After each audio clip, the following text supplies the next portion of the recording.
సంగారెడ్డి జిల్లాలో వరుస బైక్ దొంగతనాలకు పాల్పడుతున్న అంతర్రాష్ట్ర ముఠాను మియాపూర్ పోలీసులు పట్టుకున్నారు. నిందితుల నుంచి 80 లక్షల రూపాయలు విలువ చేసే 21 ఖరీదైన మోటార్ సైకిళ్లు, విడిభాగాలు, తొలగించే టూల్ కిట్, ఇంజిన్ నంబర్లను మార్చే పరికరాలను స్వాధీనం చేసుకున్నారు. ముఠాలో 4 సభ్యులు ఉండగా వారిలో 2ని అరెస్టు చేసినట్లు తెలిపారు. ప్రధాన నిందితుడు రాజమండ్రికి చెందిన సాయి కిరణ్ గా పోలీసులు గుర్తించారు.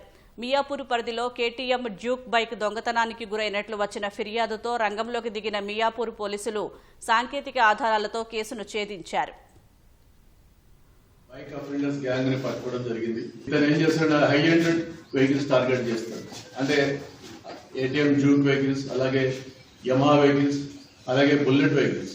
ఏవైతే హై ఎండ్ అంటే అది ఎక్కువ డిమాండ్ ఉంటుంది కాబట్టి వాటిని ఎక్కువగా టార్గెట్ చేసి నైట్ కూడా ఇతను వచ్చి వాటిని దొంగతనం చేయడం, అవన్నీ వాటికి ఇతను వేరే అఫెండర్స్ ఏం చేస్తాడు, మామూలుగా అమ్మేయడం ఇవన్నీ చేస్తారు. ఇతను ఏంటంటే దానికి ఆ ఇంజిన్ నెంబర్, ఛార్జ్ నెంబర్ కూడా మొత్తం ఎరేజ్ చేస్తాడు.